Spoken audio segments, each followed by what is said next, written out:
She held my hand the entire drive to the attorney's office, and I remember thinking how strange it was that she'd never done that before. Not once in 41 years of marriage had my daughter held my hand in a car. I should have known something was wrong. But I was 73 years old, I'd just buried my wife 6 weeks earlier, and my brain was still wrapped in that thick grey fog that grief wraps around you like a wet blanket. I couldn't think straight. I could barely eat. So when my daughter said, "Daddy, I made an appointment with a lawyer to help you get everything sorted out," I just nodded and said okay. My wife, Eleanor. We'd been together since we were both 22 years old. She was the one who kept the books, paid the bills, knew every account number by heart. When she passed, breast cancer, 14 months from diagnosis to the end, she left behind a house that was paid off, a life insurance policy worth $400,000, and a retirement fund we'd been building together since 1987. She also left behind 2 children, my daughter, who sat beside me in that car, squeezing my hand, and my son, who lived in Phoenix and called me on Sundays, but had flown in for the funeral and flown right back out again 3 days later. I won't say which one I was closer to, but I will say my daughter had been there every single day of Eleanor's illness. She brought soup. She drove her mother to chemo. She sat in the waiting room for hours, reading the same magazine over and over, just to be there when Eleanor came out. When my wife passed, my daughter was holding her hand. I was holding the other one. My son called from the airport on his way back to Phoenix to say he was sorry he had to leave early.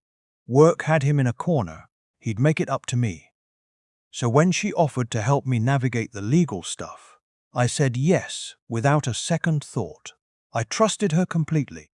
The attorney's office was downtown, one of those older buildings with marble floors and a receptionist behind thick glass.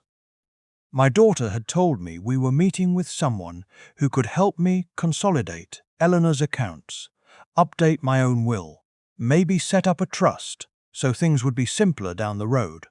That all sounded reasonable to me.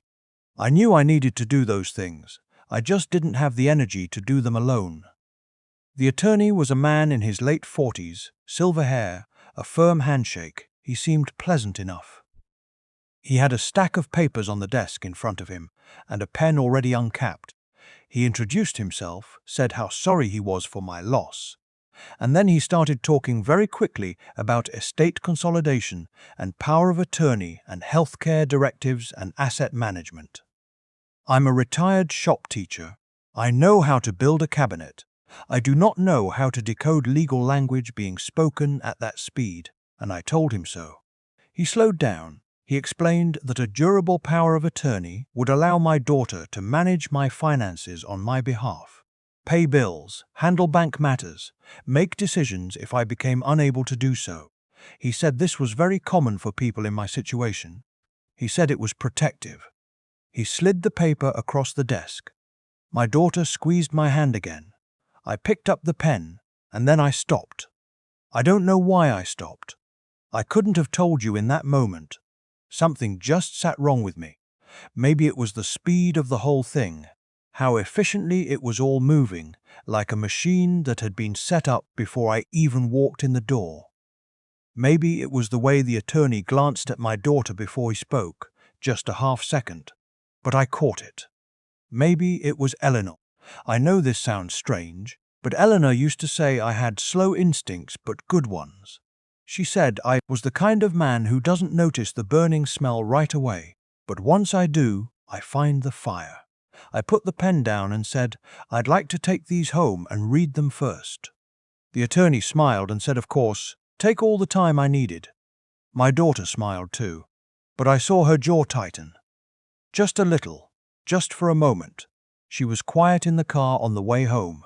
She said she was tired. She said she just wanted to make sure I was taken care of. She said Eleanor would have wanted her to look after me. I said I knew that, and I thanked her.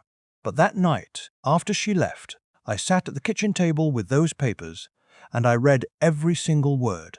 I am a slow reader. It took me 3 hours. By the time I was done, My coffee was cold and my reading glasses had given me a headache. But I understood enough. The durable power of attorney was not unusual on its own. But there was a second document in the stack, folded behind the first, and that one was a deed of transfer. It was written in the kind of language that sounds protective.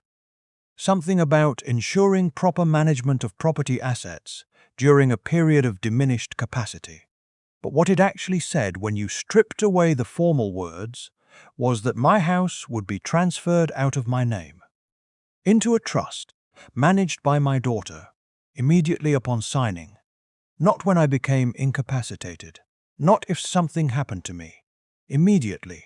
I sat there for a long time. I thought about Eleanor. I thought about the way my daughter had held my hand in the car. I thought about the attorney's eyes sliding sideways before he spoke. I called my son in Phoenix. It was late, almost 11, but he answered. I told him what the papers said. He was quiet for a moment, and then he said, "Dad, let me come out there." I said I wasn't sure that was necessary yet. He said, "Dad, let me come out there." He was on a flight the next morning. In the meantime, I called a woman I'd known for 30 years. She and Eleanor had been in the same book club, and her husband was a retired judge. I asked if she could recommend someone, a different attorney, someone who had no connection to my daughter. She gave me a name without hesitating. I called that attorney the next morning before my son's plane had even landed. He reviewed the documents in about 20 minutes. Then he set them down, folded his hands on the desk, and looked at me with the kind of expression that doesn't need many words around it. He said the deed of transfer was real, it was legal, and if I had signed it, I would have handed over the house. The house Eleanor and I had lived in for 34 years. The house we'd paid off together. The house I'd built a bookshelves into the study wall because Eleanor wanted built-ins. I would have handed it over without any mechanism to get it back. He said he'd seen documents like this before.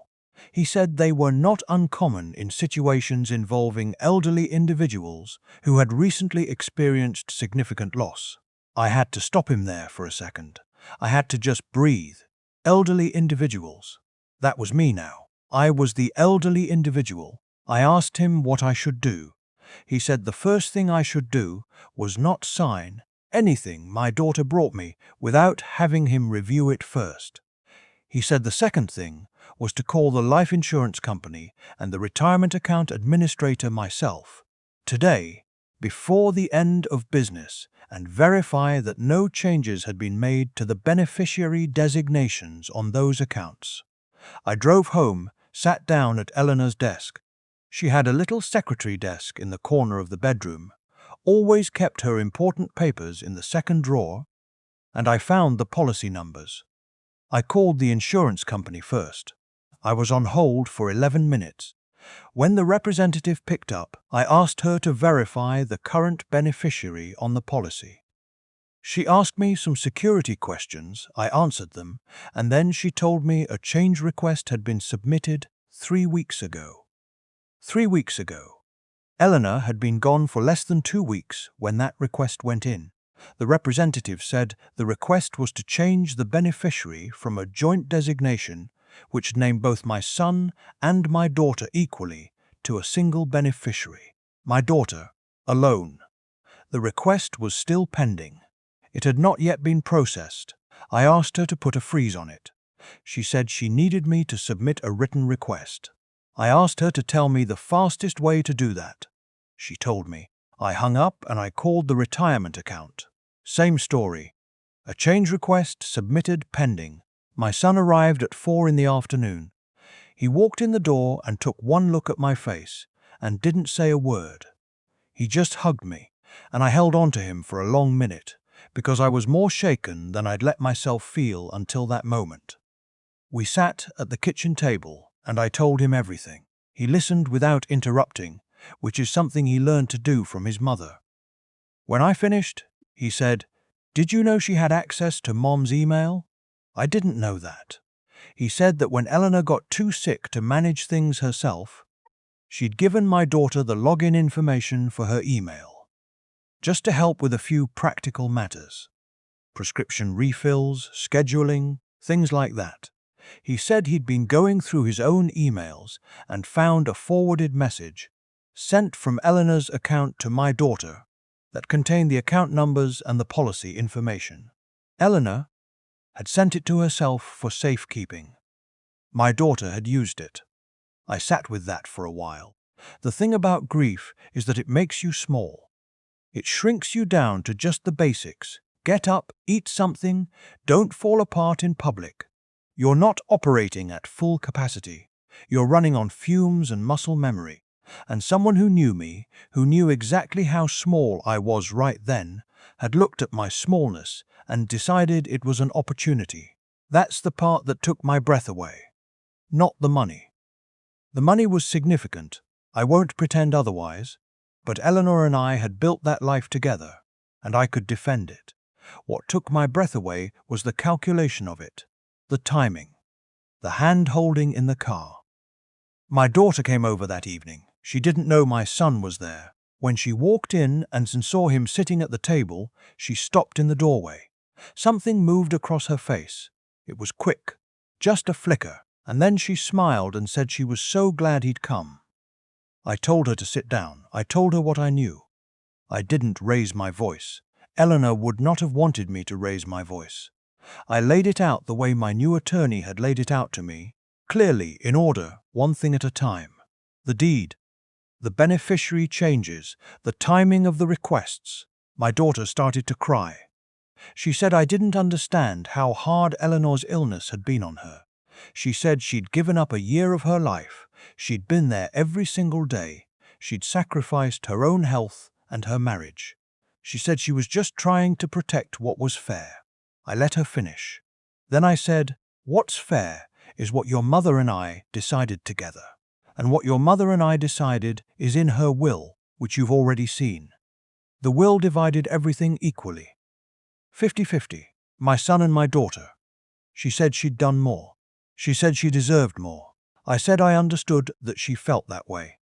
I also said that feelings don't authorize forgery.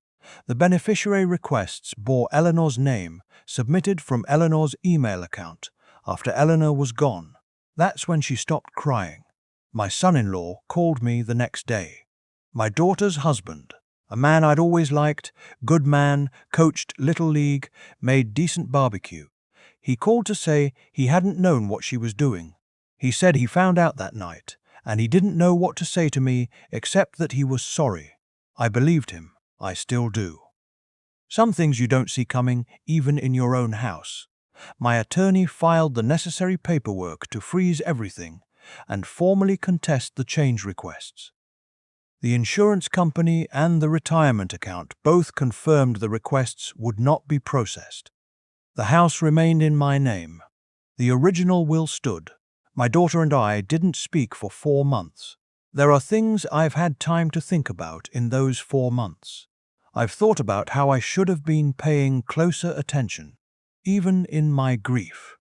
I've thought about the year my daughter sat in those waiting rooms and how real that was, her exhaustion, her love for her mother, and how a real thing can still exist alongside a terrible thing. People are not simple. Even the ones who hurt you are not simple. I've thought about Eleanor. I've thought about what she would say if she could see all of this. I think she would be heartbroken about her daughter, and I think she would tell me to be patient, and I think she would remind me that I am not the judge of anybody's heart, only the steward of what we built together. I am the steward of what we built together. My son calls every Sunday now, the way he always has. But now he calls on Tuesday nights too. He doesn't say much on the Tuesday calls, just checks in, makes sure I've eaten, tells me about his week. I look forward to those calls more than I can say. My daughter reached out after 4 months. She didn't ask for anything. She just said she was sorry. She said she'd been in therapy and she was trying to understand how she'd gotten to a place where she could do what she did. She said she didn't expect me to forgive her right away. She said she just needed me to know. I told her I heard her. I told her I wasn't ready to talk more than that, not yet. But I heard her. I'm still in my house. The one with the built-in bookshelves in the study. Eleanor's books are still on those shelves. I haven't moved them. I'm not ready for that either. Sometimes in the morning I make 2 cups of coffee by accident, just force of habit, and I have to pour one down the drain.